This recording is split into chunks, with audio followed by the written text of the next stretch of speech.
আসসালামু আলাইকুম প্রিয় শিক্ষার্থী বন্ধুরা, সবাই কেমন আছো? আশা করি সবাই অনেক ভালো আছো। আমি তোমাদের ইডু পরিবারের পক্ষ থেকে সবাইকে স্বাগত জানাচ্ছি। আমি জাহিদা খাতুন। তোমাদের আজকে ক্লাস 8 এর গত সপ্তাহে যে এক্সামটা হয়েছিল সেটার সলভ ক্লাস আজকে হবে। এখন ঠিক আছে, দেখো আমাদের ক্লাসটা আমরা স্টার্ট করে দিই। দেখো, তোমাদের প্রথম প্রশ্ন ছিল যে জিন তত্ত্বের জনক কে? জিন তত্ত্বের জনক হচ্ছে, এখানে অপশন ছিল Charles Darwin, Gregor Johann Mendel, Isaac Newton, Michael Faraday. এটার সঠিক আনসার হবে গ্রেগর জোহান মেন্ডেল।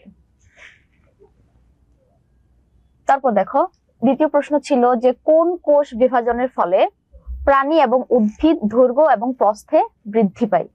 সেটা হচ্ছে কি মাইটোসিস। ঠিক আছে।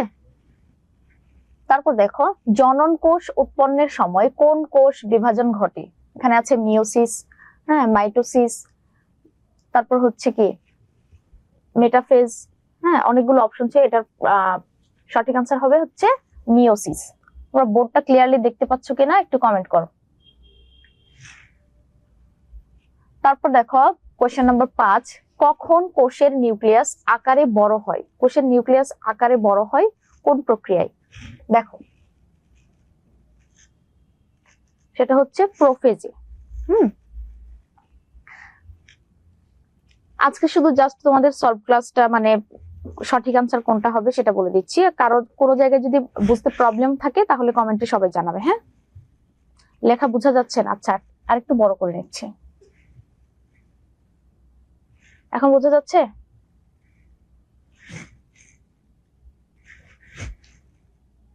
আচ্ছা, তোমাদের ওয়েবসাইটে কিন্তু প্রশ্নগুলো দেওয়া আছে, তোমরা কিন্তু প্রশ্নটা সামনে নিয়ে বসতে পারো। হ্যাঁ,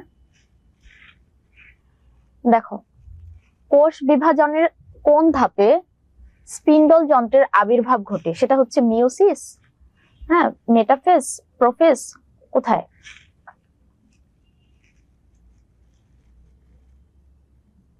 সেটা হচ্ছে সঠিক আনসার হচ্ছে কোথায়? 6 নাম্বার, কোষ বিভাজনের কোন ধাপে স্পিন্ডল যন্ত্রের আবির্ভাব ঘটে? এখানে আছে মিওসিস, মেটাফেজ, প্রোমেটাফেজ এবং সরি সিরিয়াল হয়ে যাচ্ছে। এখানে একটা বোর্ডের মধ্যে আটলে ভালো হতো প্রশ্নগুলো।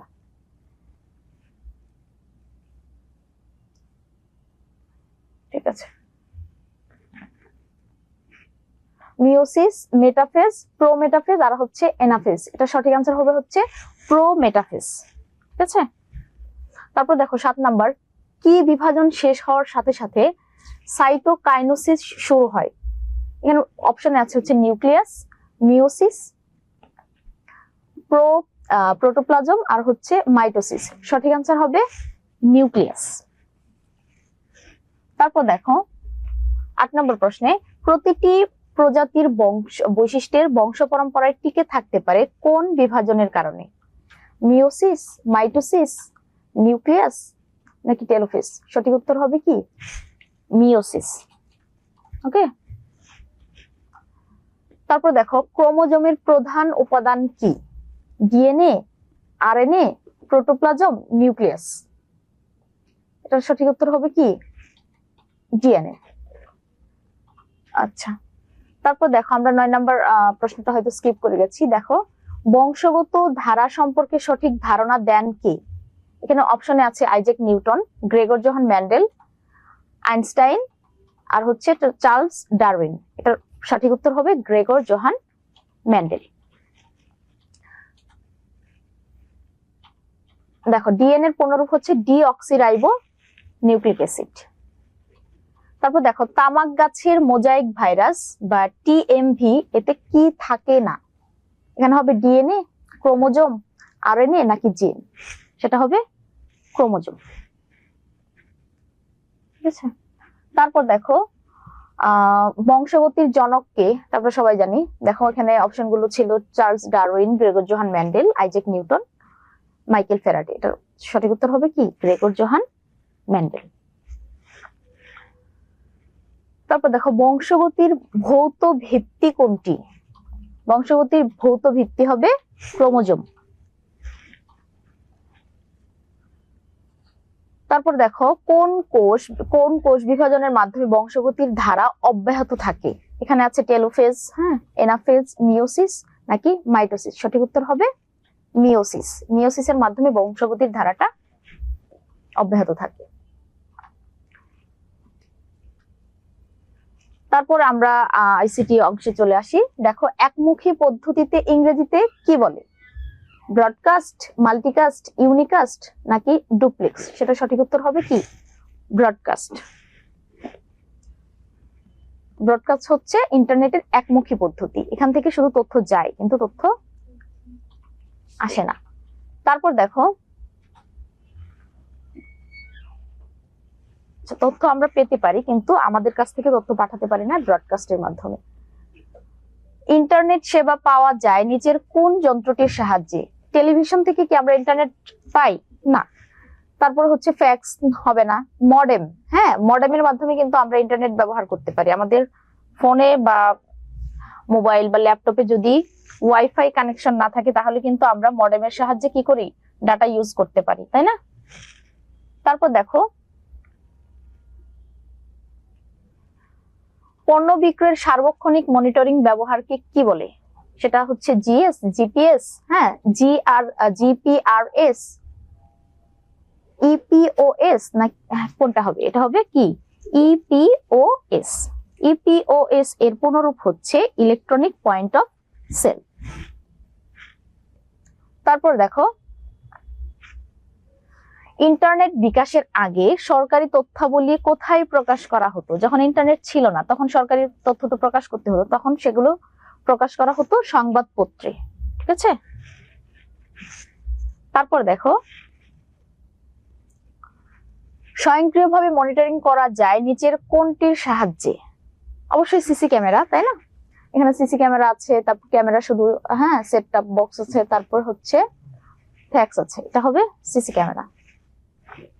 সিসি ক্যামেরার পুনরূপ হচ্ছে কি ক্লোজড সার্কিট টেলিভিশন, সিসিটিভি, হ্যাঁ।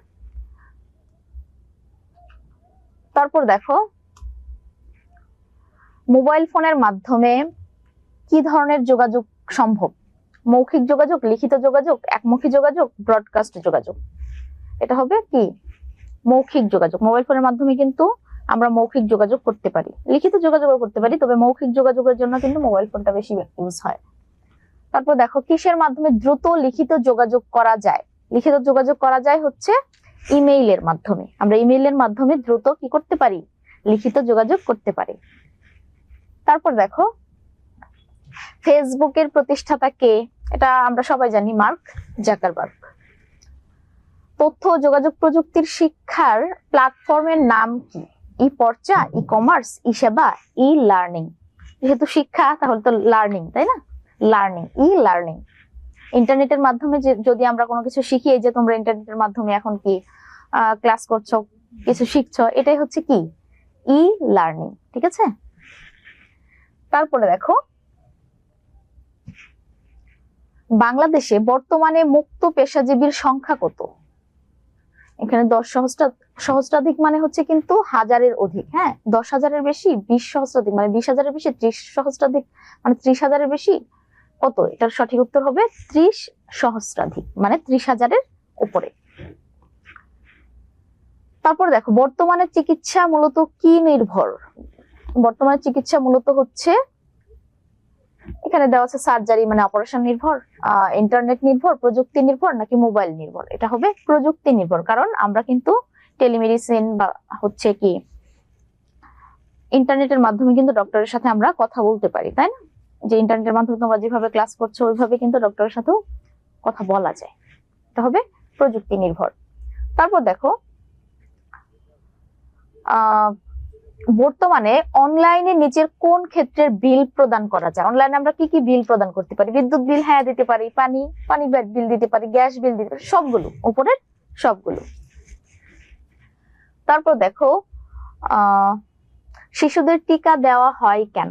শিশুদের টিকা কেন দেওয়া হয়? রোগ প্রতিকারের জন্য, রোগ সারার জন্য, রোগ মুক্তির জন্য, রোগ প্রতিরোধের জন্য। তাহলে আমাদের সঠিক উত্তর হবে কি রোগ প্রতিরোধের জন্য। টিকা কিন্তু রোগ হওয়ার আগে দেওয়া হয় যাতে রোগটা আর না হয়, সেটা হচ্ছে রোগ প্রতিরোধী। আর রোগ হওয়ার পরে দিলে তো সেটা তো প্রতিকারের জন্য হতো। আমরা রোগ হওয়ার আগে যেহেতু টিকা নিয়ে থাকি, সেটা হবে রোগ প্রতিরোধের জন্য। আগে থেকে প্রতিরোধ থাকলে কি হবে না, রোগটা আর হবে না। তারপর দেখো মোতাহের হোসেন, তোমাদের বাংলা অংশে চলে আসলাম। মোতাহের হোসেন চৌধুরী কোন সালে জন্মগ্রহণ করেন? কত সালে? 1903 সালে বেবি, হ্যাঁ 1903 সালে। তারপর মোতাহার হোসেন চৌধুরীর পৈতৃক নিবাস কোথায় ছিল? নোয়াখালী জেলার কাঞ্চনপুরে। হ্যাঁ, তোমরা অবশ্যই সবাই লেখক পরিচিতি পড়েছো, সেখান থেকে কোশ্চেন গুলো করা হয়েছে। মোতাহার হোসেন চৌধুরী কোন বিশ্ববিদ্যালয় থেকে 1943 সালে বাংলা ভাষায় MA পাশ করেন? উনি ঢাকা বিশ্ববিদ্যালয় থেকে MA পাশ করেন। তারপর আসো, মোতাহার হোসেন চৌধুরী কর্মজীবনে প্রধানত কোন পেশায় নিযুক্ত ছিলেন? সাংবাদিক, বাংলা ভাষা ও সাহিত্যের অধ্যাপক, ব্যবসায়ী, রাজনীতিবিদ। তিনি ছিলেন বাংলা ভাষা ও সাহিত্যের অধ্যাপক। তারপর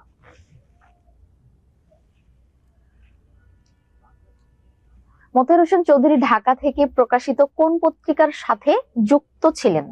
যুগান্তর, শিক্ষা পত্রিকা, খবর, ইত্তেফাক। তিনি কিন্তু শিক্ষা পত্রিকার সাথে যুক্ত ছিলেন। তৎকালীন শিক্ষা পত্রিকাটা খুবই বিখ্যাত ছিল। হ্যাঁ,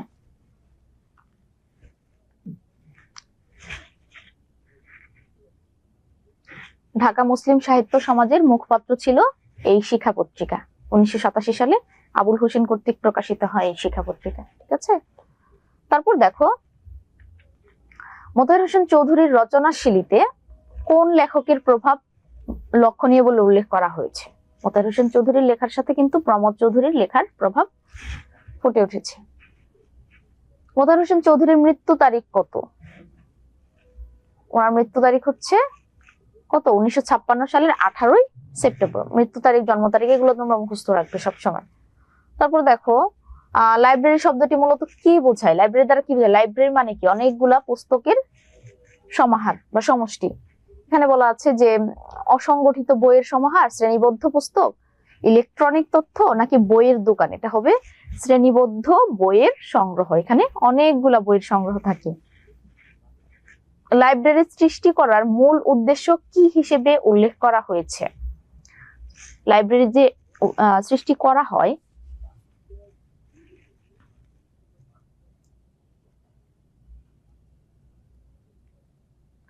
আচ্ছা এমসি জান্নাত বলেছো যে সবগুলো কি ক্লাস শেষে পাঠানো হবে? তোমাদের এমসিকিউ গুলা কিন্তু ওয়েবসাইটে দেওয়া আছে, তোমাদের ড্যাশবোর্ডে উইকলি এক্সাম নামে যে ফোল্ডার আছে ওখানে দেওয়া আছে। হ্যাঁ, ওখান থেকে তোমরা সবগুলো এমসিকিউ দেখে নিতে পারবে। ঠিক আছে। তারপর দেখো লাইব্রেরি আবিষ্কারের মূল উদ্দেশ্যটা কি? সেটা হচ্ছে কি, এখানে বলা আছে বিনোদন এবং অবসরের জন্য, সকল প্রকার জ্ঞান একত্র করে তা স্থায়ী করার জন্য, বই বিক্রির মাধ্যমে আয় করার জন্য, নাকি শুধুমাত্র ঐতিহাসিক তথ্য সংগ্রহের জন্য? আসলে লাইব্রেরিটা কেন দেওয়া হয়? লাইব্রেরি হচ্ছে মানুষের জ্ঞান আহরণের জন্য দেওয়া হয়। সকল প্রকার জ্ঞানকে একত্রিত করা, বিভিন্ন প্রকার বইয়ে বিভিন্ন ধরনের জ্ঞান আছে, এই সকল প্রকার বইয়ের সমাহারের মাধ্যমে সকল প্রকার জ্ঞানের সংগ্রহ করা হয়। তারপর দেখো লাইব্রেরি আবিষ্কারের প্রেরণা হিসেবে নিচের কোন ধারণাটি প্রধান? কেন আমরা লাইব্রেরি আবিষ্কার করলাম? একজন ব্যক্তির পক্ষে সর্ববিষয়ে সর্ববিদ্যা বিশারদ হওয়া অসম্ভব, বই কিনে দ্রুত অর্থ উপার্জন করা যায়, বই পড়া শুধুমাত্র বিনোদনের জন্য, ডিজিটাল তথ্য ভান্ডার। কোনটার জন্য আমরা লাইব্রেরি আবিষ্কার করলাম? সেটা হবে একজন ব্যক্তির পক্ষে সর্ববিদ্যা বিশারদ হওয়া অসম্ভব, সেজন্য কি করতে হবে? আমাদের বেশি বেশি বই পড়তে হবে।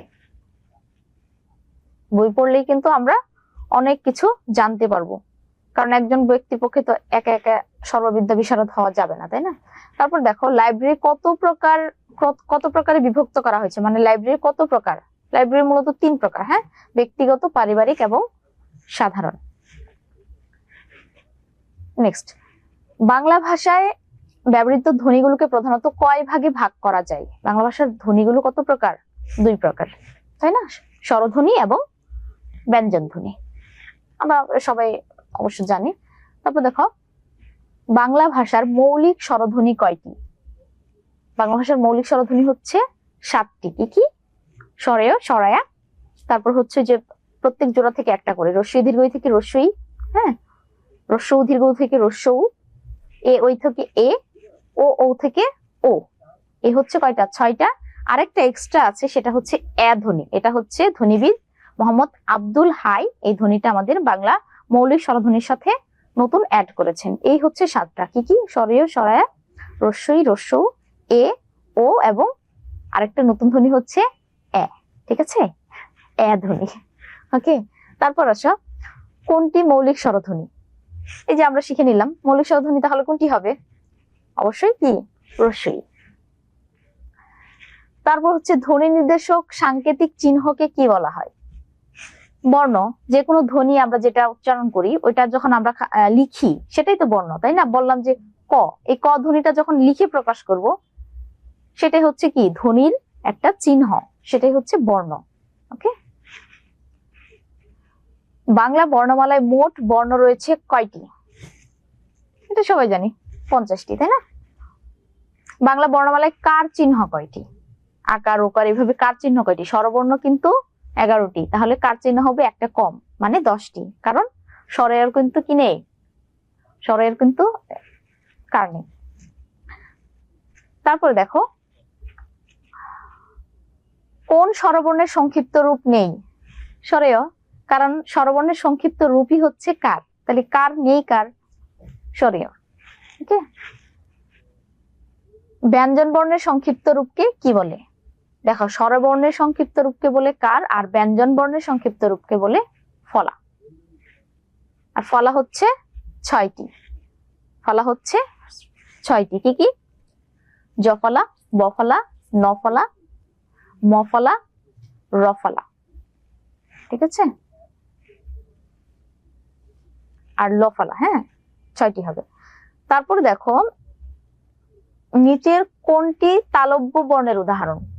তালব্য বর্ণ কোনগুলো? যেগুলো আমাদের উচ্চারণের সময় কি আমাদের তালু ব্যবহৃত হয়, সেগুলো হচ্ছে তালব্য বর্ণ। আমাদের প্রথম যে ক, খ, ঘ, ঘ, হ্যাঁ, এগুলো হচ্ছে কণ্ঠবর্ণ। কণ্ঠের পরে চ, ছ, ঝ, ঝ, এগুলো হচ্ছে কি? তালব্য বর্ণ। এর মধ্যে তাহলে কোনটা হবে? অবশ্যই চ। চ হচ্ছে তালব্য বর্ণ। ঠিক আছে, এই ছিল তোমাদের এক্সাম কোশ্চেন। এর মধ্যে কার কোনো কোশ্চেন বোঝনি এরকম থাকলে কমেন্টে জানাতে পারো। আর তোমাদের কোশ্চেন গুলো আজকে তো বোঝানোর মতো এরকম কিছু ছিল না, তারপরেও যদি প্রবলেম থাকে বলতে পারো কমেন্টে। আর কার কোনো কোশ্চেন না থাকলে কিন্তু আমরা ক্লাসটা ক্লোজ করব। ঠিক আছে, আশা করি কার কোনো প্রবলেম নেই। তোমরা ওয়েবসাইটে কিন্তু প্রশ্নগুলা তোমাদের ওয়েবসাইটে দেওয়া আছে, তোমরা দেখে নিতে পারবে। ঠিক আছে, কারো কোনো কোশ্চেন না থাকলে আমরা ক্লাসটা এখানে শেষ করতে পারি। সবাই ভালো থাকো। সবাইকে পবিত্র ঈদ উল ফিতরের অগ্রিম শুভেচ্ছা। ঈদ মোবারক। ঈদ পরিবারের পক্ষ থেকে সবাইকে ঈদের শুভেচ্ছা। ঈদ মোবারক। আসসালামু আলাইকুম সবাইকে। ঠিক আছে, ওকে। জান্নাত বলছে নো ম্যাম, কার কোনো প্রশ্ন নেই। ওকে, ঠিক আছে। আসসালামু আলাইকুম।